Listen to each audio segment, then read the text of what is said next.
हाँ, good morning बेटा।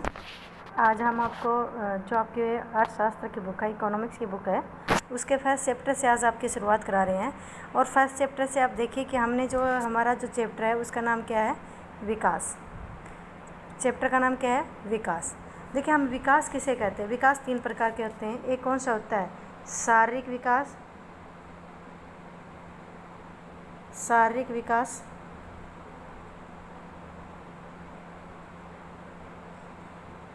शारीरिक विकास। दूसरा कौन सा होता है, भौतिक विकास। और तीसरा होता है मानसिक विकास। ठीक है, तीन प्रकार के विकास होते हैं। कौन सा होता है, शारीरिक विकास, भौतिक विकास और मानसिक विकास।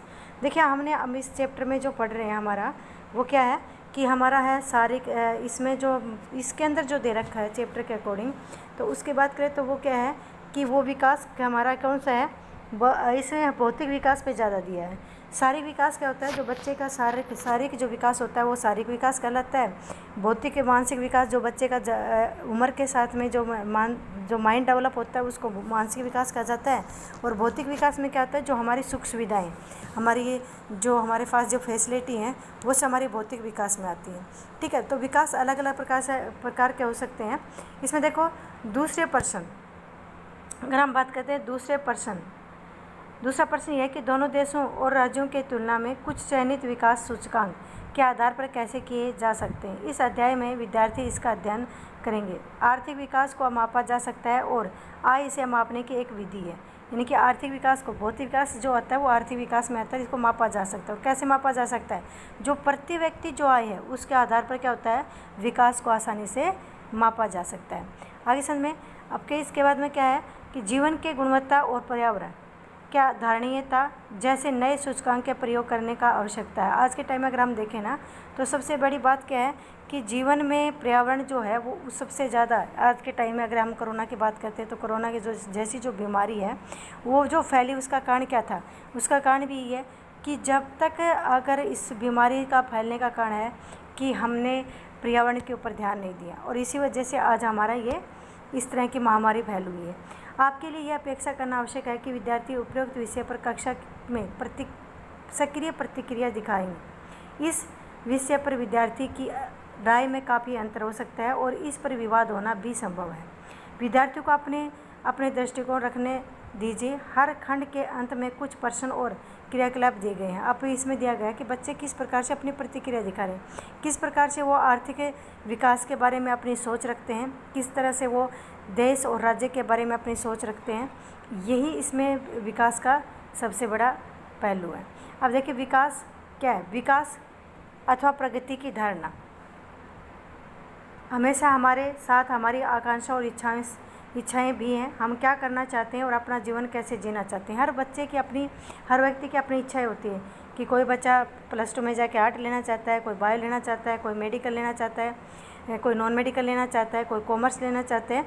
तो हर बच्चे की अपनी इच्छाओं के अनुसार क्या होता है, ये अलग अलग उसकी अवधारणाएँ होती हैं। आगे समझे। और उनका विकास के जो है उनका अपने तरीका अलग होता है कि उनका सोच उसकी अलग होती है। देखो, आप इसमें क्या है,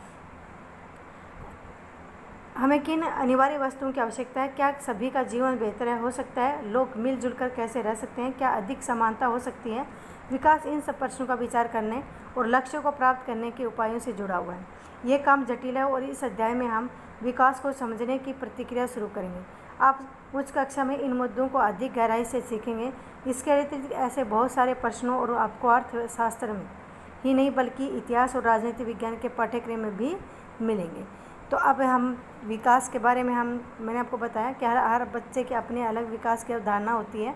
कुछ व्यक्ति की अपनी कुछ डिमांड होती है। देखो, हम इस सारणी को देखेंगे जो इसमें ये सारणी दी हुई है। देखिए आप, इस सारणी में क्या दे रखा है बेटा, इस सारणी में दे रखा है कि देखिए इसके एक साइड में एक सारणी दे रखी है, व्यक्तियों की श्रेणी है। एक भूमिहीन जो ग्रामीण मजदूर होता है वो क्या सोचेगा, उसे बेहतर आय वाली मजदूरी मिले, साल भर उसे मजदूरी मिलती रहे, जिससे उसके परिवार का खर्चा अच्छे से चल सके और साथ में वो अपने बच्चों को अच्छे से पढ़ा भी सके। दूसरा जो है वो देखिए आप क्या है कि इसमें पंजाब के समृद्ध किसान, अगर हम पंजाब के समृद्ध किसानों की बात करें बेटा, तो पंजाब का जो समृद्ध किसान है वो क्या है कि वो किस चीज़ को सबसे ज़्यादा देखेगा, वो समृद्ध किसान उसके पास ज़मीन बहुत होती है, अनाज बहुत होता है, तो वो सबसे ज़्यादा देखा कि उसके अनाज का जो समर्थन मूल्य है वो अच्छा मिले।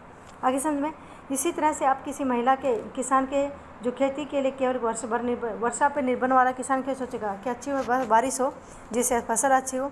भूस्वामी परिवार की एक ग्रामीण महिला क्या सोचेगी कि उसे भी परिवार के अंदर क्या है, सम्मान का व्यवहार मिले। ठीक है। शहरी जो बेरोजगार युवक है वो क्या चाहता है कि नई नौकरियां निकले और उसे रोजगार मिले। शहर और अमीर परिवार के एक लड़का क्या सोचता है कि वो एक अच्छी एजुकेशन के लिए वो विदेश में जाए, उसे अच्छी से अच्छी फैसिलिटी मिले, उसे ज़्यादा से ज़्यादा स्वतंत्रता मिले, उसके पास गाड़ियाँ हो। इसी प्रकार शहर के अमीर परिवार की एक लड़की क्या सोचती है, वो सोचती है कि उसको भी अपने भाई के बराबर क्या आज़ादी मिले। ठीक है। और वो भी क्या है, अच्छी एजुकेशन, हायर एजुकेशन के लिए विदेश में जाए। इसी तरह से नर्मदा घाटी या नर्मदा घाटी का एक आदिवासी आदमी क्या सोचता है, उसका यह है कि यह आदमी ये सोचेगा कि नर्मदा घाटी अगर परियोजना बन गई तो उसके आसपास का जो है एरिया उसके ऊपर क्या होगा, सरकार का अधिकार हो जाएगा, उसको जो खुली छूट है वो नहीं मिल पाएगी। तो इस तरह से हर इंसान का अपना विकास के प्रति अपनी सोच अलग अलग होती है। ठीक है।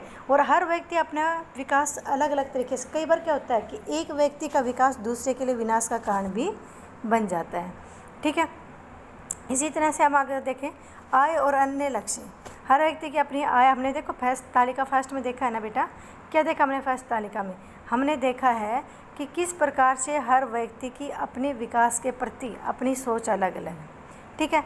कुछ बेहतर नियमित मजदूरी चाहते हैं, कुछ अपनी उपज का अच्छा मूल्य चाहते हैं, कुछ ऐसे होते हैं जो कि साल भर मतलब बारिश चाहते हैं, कुछ लोग ऐसे हैं जो आज़ादी चाहते हैं, कुछ लोग ऐसे हैं जो विदेशों में एजुकेशन चाहते हैं।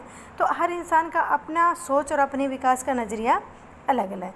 बल्कि कुछ मामलों में यह अधिक आय और अधिक उपयोग से अधिक महत्वपूर्ण हो सकती है, क्योंकि जीने के लिए केवल भौतिक वस्तुएं ही पर्याप्त नहीं होती हैं। ठीक है। अब आप देखिए, द्रव्य उससे खरीदी जा सकने वाली भौतिक वस्तुएं एक कारक है जिस पर हमारा जीवन निर्भर करता है। आगे समय भौतिक वस्तु समझते कौन सी, गाड़ी है, बंगला है, एसी है, कूलर है या कोई दूसरी वस्तुएं हैं, ये चीज़ें क्या हैं, इनको हम खरीद सकते हैं। ठीक है। और इनसे अपने जीवन को हम बेहतर बना सकते हैं। लेकिन हमारा बेहतर जीवन ऊपर लिखी भौतिक वस्तुओं पर भी निर्भर करता है। अगर आपको यह बात स्पष्ट नहीं लगती कि तो अपने जीवन, अपने मित्रों की भूमिका के बारे में ज़रा सोचिए। आपको उनकी मित्रता की इच्छा हो सकती है। इसी तरह और भी बहुत सी चीज़ें जिन्हें आसानी से मापा नहीं जा सकता है। ठीक है। कि भौतिक वस्तुओं को मापा जा सकता है, भौतिक जो मापदंड है उसको, विकास को हम माप सकते हैं, लेकिन मानसिक, यहाँ एक शारीरिक विकास को भी मापा जा सकता है। बच्चे के वेट करके, बच्चे की हाइट देखकर, उसकी लंबाई देख के, उसके स्वास्थ्य को देखकर मापा जा सकता है कि बच्चा विकास कर रहा है। भौतिक विकास को भी मापा जाता है, लेकिन जो मानसिक विकास होता है उसको बहुत कम मापा जा सकता है। अब देखिए, आप एक और उदाहरण देखिए। अगर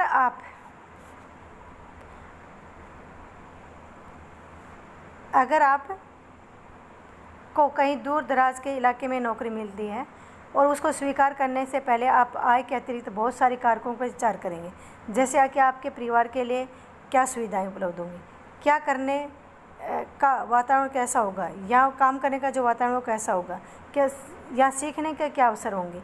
दूसरी नौकरी, यदि आपको वेतन कम मिलता है लेकिन यह नियमित रोजगार हो सकता है जो कि आपकी सुरक्षा की भावना दे बढ़ाता है। अन्य नौकरी अधिक वेतन दे सकती है लेकिन कार्य की सुरक्षा नहीं है और आपके परिवार के लिए भी पर्याप्त समय नहीं मिले पाएगा। तो आप किस चीज़ को यानी कि सोचेंगे, आप किस चीज़ के लिए आप कहेंगे कि मुझे ये चीज़ सही लगती है, मुझे ऐसा करना चाहिए। कि मान लो गवर्नमेंट जॉब है, सैलरी कम है, लेकिन उसमें क्या है कि उसके काम की क्या होती है, एक ये कहें कि हम उसको एक स्वतंत्रता मिलती है, एक नियमित उसको काम रोज़गार मिल जाता है, उसे आप काम को सुरक्षा मिल जाती है। इसलिए व्यक्ति अगर 1 लाख की प्राइवेट नौकरी होगी तो उसके बजाय अगर वो 30,000 की गवर्नमेंट नौकरी होगी तो उसको करना ज़्यादा पसंद करेगा। ठीक है। इसी तरह विकास के लिए लोग मिला जुला लक्ष्य रखते हैं। यह सच है कि यदि महिलाएँ वेतनभोगी हैं, मान लो कि आपकी बात करते हो कि आपके घर में, यहाँ पर हमने अपने आसपास पड़ोस में देखते हैं कि आजकल क्या है, इकोनॉमिक कंडीशन बहुत वीक होती जा रही है लोगों की, परिवार का जो खर्चा है वो एक व्यक्ति से नहीं चल पाता है। इसलिए क्या किया जाता है कि विकास दोनों व्यक्तियों से मिलकर चलता है। ठीक है। तो इस कारण क्या हो रहा है कि अब महिलाएं, जो महिलाएं घर में कामकाजी महिलाएं हैं, काम करती हैं, घर का काम भी करती हैं, बाहर जॉब भी करती हैं, तो ऐसी महिलाओं को ज़्यादा स्वीकार किया जाता है, उनको ज़्यादा इज्जत दी जाती है, बेहतर उन लोगों महिलाओं से जो कि बेचारी घर पे दिन भर काम करती रहती हैं, लेकिन वो अपने परिवार में अतिरिक्त आमदनी नहीं जुटा पाती। ठीक है, इसी तरह से आप देखिए राष्ट्रीय विकास, ये हमने देखा कि इससे मनुष्य का विकास, कि एक व्यक्ति का विकास है किस प्रकार से चलता है, एक राष्ट्र का विकास क्या होता है। इसी तरह से देख सकते हैं हम कि किसी एक परिवार, एक व्यक्ति के विकास के साथ ही उसका देश का विकास जुड़ा होता है। आगे समझ में आपको, किसी भी देश का विकास अपने ही देश में रहने वाले प्रत्येक व्यक्ति के विकास के साथ में जुड़ा होता है। और इसीलिए क्या है कि विकास को मापने के लिए, अगर हम किसी देश के विकास को मापने की बात करते हैं तो उसके लिए सबसे ज़्यादा ज़रूरी क्या होता है कि उसके लिए उस देश का क्या मापा जाता है, उस देश की प्रति व्यक्ति आय को मापा जाता है। प्रति व्यक्ति आय समझते हो आप, एक व्यक्ति की जो आय होती है उसी को बेटा प्रति व्यक्ति आय बोलते हैं। आप पूछ सकते हैं कि अगर विकास के अर्थ को अलग हो सकता है, फिर भी कुछ देश विकास के कुछ अन्य अविकसित कैसे कहा जा सकता है। इससे पहले कि हम इस विषय पर आए एक अन्य प्रश्न के बारे में सोचते हैं। देखो, हम जब हम भिन्न भिन्न चीज़ों की तुलना करते हैं तो उनमें समानताएं और अंतर दोनों हो सकते हैं। हम इनकी तुलना करने के लिए किन पहलुओं का प्रयोग करते हैं, कक्षा के विद्यार्थी को ही देखते हैं। हम विभिन्न विद्यार्थियों की तुलना कैसे करते हैं, उनमें ऊंचाई, स्वास्थ्य, यानी कि देखो मैं वैसे बताती हूँ आपको बेटा कि किसी बच्चा है कि उसकी किससे ऊंचाई, किसी बच्चे की का जो है उसके, अगर हम सारे का, हमने आपको बताया मैं शारीरिक विकास को अगर मापें तो उसमें क्या होगी, उसकी ऊंचाई। सबसे पहले स्वास्थ्य, कि उसका स्वास्थ्य कैसे है, समझ में आ गया आपको, स्वास्थ्य उसका किस प्रकार का है। दूसरी चीज़ क्या है कि उस बच्चे का जो है वज़न भी उसमें मापा जाता है कि बच्चे का वज़न कितना है। क्या हो गया, उसकी ऊंचाई, उसका स्वास्थ्य, उसका वज़न, इन सब चीज़ों को से के आधार पर हम कह सकते हैं कि बच्चा विकास कर रहा है। इसी तरह से अगर हम मानसिक विकास को मापना चाहते हैं तो कोई भी उसका परीक्षा उसकी जो होती है बच्चे का मानसिक विकास मापने के लिए होती है, तो इन सब चीज़ों के आधार पर हम उसके विकास को मापा जा सकता है। इसी तरह से अलग अलग बच्चों की अपनी अलग अलग रुचियाँ होती हैं। किसी का हम विकास मापने के लिए खेल कूद को देखते हैं, खेल कूद की टीम के आधार पर मापा जाते हैं, वाद विवाद डिबेट कराते हैं। ठीक है, संगीत म्यूजिक का है, पिकनिक का है, डांस है, इन सब चीज़ों के आधार पर भी हम बच्चे का विकास और उसकी रुचि को माप सकते हैं। ठीक है, उसके बाद में आप देखिए, सामान्य हम किसी व्यक्ति के एक या दो महत्वपूर्ण विशेषताएं लेकर उनके आधार पर तुलना करते हैं। पहली कौन सी, तुलना के लिए क्या महत्वपूर्ण विशेषताएं चुनी जाए, इस पर मतभेद हो सकते हैं। विद्यार्थियों का मित्रतापूर्ण व्यवहार और सहयोग भावना, उनकी रचनात्मक या उनके द्वारा प्राप्त अंक हो सकते हैं। यही बात विकास पर भी लागू होती है। देशों की तुलना में करने के लिए उनकी आय सबसे महत्वपूर्ण विशेषता समझी जाती है। जिन देशों की आय अधिक हो उन्हें कम आय वाले देशों के अधिक विकसित समझा जाता है। अब देखो, हम किसी भी देश का विकास मापने के लिए देखो क्या किया जाता है, समझ पर आधारित है कि अधिक आय का अर्थ है मानवीय आवश्यकताओं की सभी वस्तुओं का अधिक होना, जो भी लोगों को पसंद है और जो उनके पास होना अधिक, वे उन सभी वस्तुओं को अधिक आय के द्वारा प्राप्त कर पाएंगे जिनके लिए ज़्यादा आय करने अपने आप में एक महत्वपूर्ण लक्ष्य माना जाता है। एक देश की आय क्या है, अंतर्दृष्टि से किसी देश की आय उस देश के सभी निवासियों की आय है। इससे हमें देश की कुल आय को याद किया जा सकता है। देखिए अब क्या है कि औसत आय किसको कहते हैं। देखो, किसी भी व्यक्ति की अगर हम बात करें, अमेरिका की बात करते हैं, तो अमेरिका में बेटा क्या होता है कि वहाँ पे जिस व्यक्ति के पास गाड़ी बंगला नहीं है खुद का, उसको गरीब माना जाता है। ठीक है, और हमारे यहाँ पे क्या है, अगर हम इंडिया की बात करते हैं तो 9th क्लास में तुमने पढ़ा होगा कि हमारे यहाँ पे जिस शहर में रहने वाला एक व्यक्ति है जिसकी 1000 मंथली इनकम है, तो उसको क्या माना जाता है, उस व्यक्ति को गरीबी रेखा से ऊपर समझा जाता है। यहाँ गांव में रहने वाले व्यक्ति की 700 कुछ रुपये हैं, अगर उसके मंथली इनकम है तो उसको हम गरीबी रेखा से ऊपर माने थे। अमेरिका में इसको किस में माना है, जिसके पास गाड़ी बंगला नहीं उसको गरीब माना जाता। तो हर देश का अपना जो विकास है या प्रति व्यक्ति आय है उसके मापने का जो मापदंड है वो भी अलग अलग है। ठीक है, अब आप देखिए विश्व बैंक की विश्व विकास रिपोर्ट, यानी कि विश्व बैंक के द्वारा विश्व विकास जो रिपोर्ट के अनुसार देश के वर्गीकरण के में इस मापदंड का प्रयोग किया गया है। वे देश जिनकी जो 2017 के अनुसार प्रति व्यक्ति जो आय यूएसए संयुक्त राज्य अमेरिका की जो डॉलर राशि है वो 12,056 प्रति वर्ष, यानी कि एक व्यक्ति की एक साल अमेरिकी जो डॉलर है वो 12,056 रुपये अगर एक व्यक्ति की आय है तो उसको क्या माना जाता है, वो विकसित माना जाता है। ठीक है, इस उसे समृद्ध देश और वे देश जिनकी प्रति व्यक्ति आय कौन सी है, अमेरिका या संयुक्त राज्य अमेरिका की यूएसए की जो डॉलर है वो एक साल में एक व्यक्ति अगर कितनी है 995 रुपये, तो उसको क्या माना जाएगा, मध्य वर्ग में। और निम्न आय वर्ग के देश किसको माना जाता है, यूएसए की, मान लो कि इसको निम्न आय वर्ग में 995 को निम्न में माना जाएगा। भारत के मध्य आय वर्ग के देशों में आता है क्योंकि उसकी प्रति व्यक्ति आय जो क्या है 2017 के अनुसार कितने 1820 रुपये अमेरिकी डॉलर है प्रति व्यक्ति एक व्यक्ति की। समृद्ध देशों जिनमें कि मध्य वर्ग के देश और कुछ अन्य छोटे देश भी शामिल हैं को आमतौर पर विकसित देश कहा जाता है। देखो मैं फिर बता देती हूँ इसके लिए आपको, विश्व बैंक के अनुसार यानी कि प्रति व्यक्ति आय या विकास की जो रिपोर्ट है विश्व बैंक के द्वारा तैयार की जाती है। तो विश्व बैंक के अनुसार अगर हम 2017 के अनुसार मानते हैं कि संयुक्त राज्य अमेरिका यूएसए की कौन सी कितनी 12,056 रुपये एक व्यक्ति की जो आय है वो क्या मानी जाती है, एक साल की एक व्यक्ति की आय है, अगर इतनी है तो उस देश को समृद्ध विकसित माना जाएगा। ठीक है, इसी तरह से अगर किसी भी देश के प्रति व्यक्ति जो आय है एक व्यक्ति की जो आय है वो 995 रुपये है, उसको निम्न श्रेणी का माने गरीब देशों में रखा गया है।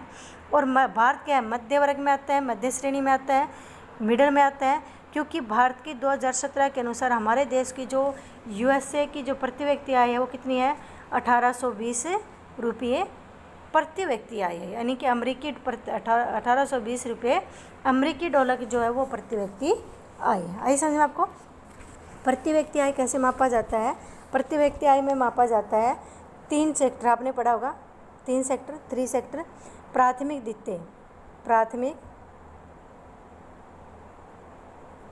द्वितीयक प्राइमरी सेक्टर, सेकेंडरी सेक्टर और तृतीय सेक्टर टेरिटोरी सेक्टर। ये तीनों सेक्टरों की आय, ठीक है, प्लस में तीनों प्राथमिक सेक्टर, प्राथमिक द्वितीयक तृतीयक सेक्टर प्लस विदेशों में रहने वाले भारतीय,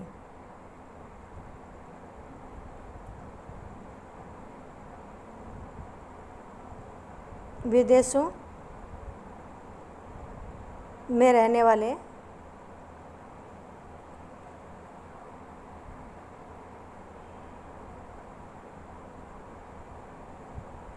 इनको सभी को जोड़कर जो इनकम आती है, जो आय होती है, उस आय को क्या किया जाता है, प्रति व्यक्ति आय निकालने के लिए क्या किया जाता है, कुल राष्ट्रीय आय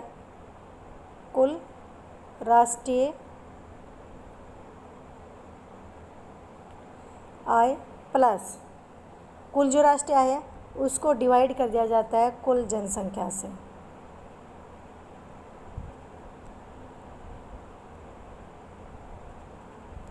कुल राष्ट्रीय आय जो है उसको किस से डिवाइड कर दिया जाता है, कुल जनसंख्या से डिवाइड कर दिया जाता है, और जो इनकम आएगी वो क्या होगी, प्रति व्यक्ति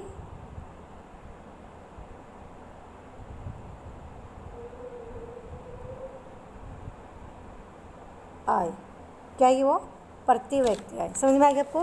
तो किसी भी देश की प्रति व्यक्ति आय जो है उसको क्या किया जाता है, उससे प्रति व्यक्ति आय को किस तरह से किया जाता है कि कुल जनसंख्या को कुल आय को कुल जनसंख्या से डिवाइड कर दिया जाता है। जो आय आती है वो प्रति व्यक्ति आय होती है, और वो प्रति व्यक्ति आय 2017 के अनुसार क्या होनी चाहिए, यूएसए के 12,056 डॉलर अगर किसी देश के तो वो विकसित है, अगर वो 995 है तो वो गरीबी में आता है, और 1820 यानी कि 1000 से ऊपर चला जाता है वो किस में आया है, मध्य श्रेणी के देशों में आता है। आया इतना आपको समझ में। आज के लिए इतना ही, बाकी कल करेंगे। धन्यवाद बेटा।